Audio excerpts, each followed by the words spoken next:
abrir a barreira porque depois, na sequência, os irmãos também começaram a andar de ônibus, que a gente não podia andar, era filho de deputado já, tinha preocupação com a segurança, Sim. mas eu ia andar de ônibus, começava a ir sozinho para o colégio. Então eu sempre fui, eu sempre abri esse caminho dentro em relação aos meus irmãos. E nessas conversas com meu pai, nos últimos meses, a gente fazia as análises de cenário, ô Vilela, e falava, olha, a estratégia aqui que a gente tem que ter é estar forte com os palanques nos estados, algo que meu pai nunca teve. Na eleição de 18, ele foi eleito do jeito que todo mundo conhece, basicamente com internet, esse contato direto, olho no olho, né, com os brasileiros, sem filtro, sem distorção por parte da imprensa. Ele começou a ser muito reconhecido. Os vídeos dele viralizavam porque as pessoas assistem os vídeos dele e falam assim, pô, lá tem um maluco que eu me identifico, eu penso igual a esse cara. E se dependesse da grande mídia, ninguém nunca ia conhecer esse Bolsonaro. Ao que você acha que se deu esse fenômeno Bolsonaro? Porque ele ocupou um espaço que estava vago, né? Não, assim, só porque, tinha um espaço na direita que alguém ia ocupar e por que foi ele? É o que eu falo que é Deus. No lugar cara. certo, na hora você não escolhe, entendeu? Ele estava de saco cheio, estava no 7º mandato. Falei, cara, eu não aguento mais PT. A Dilma tinha acabado de se reeleger em 2014. Ele começou a rodar o Brasil e, por causa da internet, ficou bastante popular, ter esse reconhecimento. E quando chegava em aeroportos, principalmente, né, virou aquela grande marca, onde ele chegava, tinha uma multidão para receber ele. E um fenômeno que no começo foram fazendo chacota dele só. O Bolsonaro é um cara do baixo clero, sim, não ameaça ninguém, eu lembro disso. Faz pesquisa, ele nem aparece. Só que na política, cara, o que eu acho que é o principal valor, cara, é a verdade. A realidade, velho, é que o povo tá de saco cheio de político mentiroso, de falsas promessas, de dizer que vai resolver as coisas e não resolve, de tentar mostrar uma perfeição pro eleitor, que ninguém é perfeito, cara. Eu tenho meus defeitos, ele tem os defeitos dele. Então essa coisa humanizou ele, na verdade. As pessoas viram verdade, sentiram credibilidade, confiança nele. Acho que esse que foi o sucesso, ele ser quem ele é. Como eu pretendo fazer aqui agora também, eu sei quem eu sou. Então não é um personagem meu. O Flávio tá se fazendo de moderado porque agora as pesquisas mostram que esse perfil, ele vai além do segmento, né, que se diz de direita, ele pega o pessoal de centro. Não, isso sempre foi assim.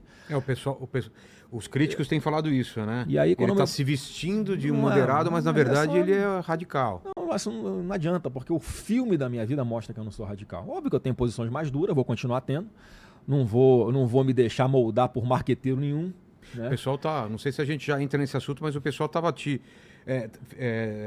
falando muito sobre a PL da misoginia. Vamos falar, só agora, depois vamos concluir aqui o negócio, tá. Por que meu pai me escolhe. Tá. E a gente conversava muito. Vamos colocar o cenário. Todo mundo falava que era o Eduardo, certo? Não, o Eduardo estava mais ali marcando uma posição. Isso. Né, mas era do que ele estava vendo era mais uma opção dele, uma decisão dele ou uma decisão da família? Não, ele tá à frente? Ele, assim, em função dele ter sido necessário, Vilela, ele está nos Estados Unidos, já contra a vontade dele. Sim. Ele foi passar um carnaval nos Estados Unidos, né, com uma mala e com a família dele. Aí quando a gente faz uma análise da conjuntura, e aí tinha um deputado do PT pedido para o Procurador-Geral da República apreender o passaporte dele, alegando que ele estava tentando contra a democracia, quando ele estava lá fora denunciando as arbitrariedades que estão acontecendo aqui dentro. E aqui dentro a gente não tinha quem recorrer, ele estava lá fora denunciando isso. Aí o PGR tinha 5 dias para responder, não responde em 5, não responde em 10, dá 20 dias e nada. Ele falou, cara, se eu voltar para o Brasil, vão apreender meu passaporte e vou ser mais uma vítima.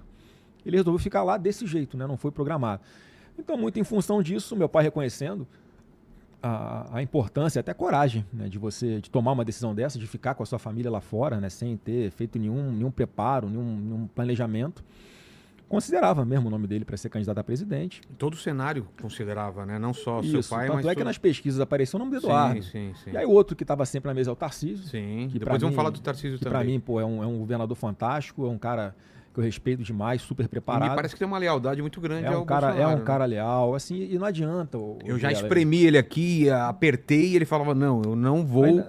Não vou me candidatar, a menos que o próprio Bolsonaro me peça. Não é? Mas aí nesse cenário a gente pensou o quê? Bom, mas eu falava assim, mas nos bastidores aí, se o Kassab teve aqui, o Kassab falou, ele é o meu preferido.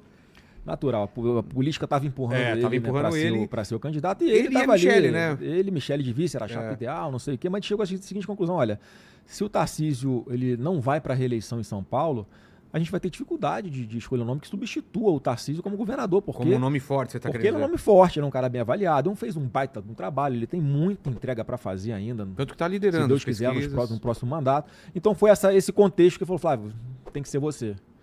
Não foi minha missão mesmo, eu não pedi para ser candidato. Só fechando o assunto do Eduardo, você acha que quando ele fica a favor das sanções, ou até você pode explicar esse lado dele, ele foi colocado como cara contra o Brasil, você acha que aí ele perde o lugar de ser o candidato do Bolsonaro ou não? Não, eu não digo que foi isso, né? Mas eu acho que é uma grande injustiça com ele, porque ele nunca pediu sanções para as empresas brasileiras. Mas ele estava comemorando, Não, o que ele estava fazendo lá fora, ele estava denunciando, né, os abusos que estavam acontecendo aqui, as perseguições, por isso que ele não podia voltar e tal.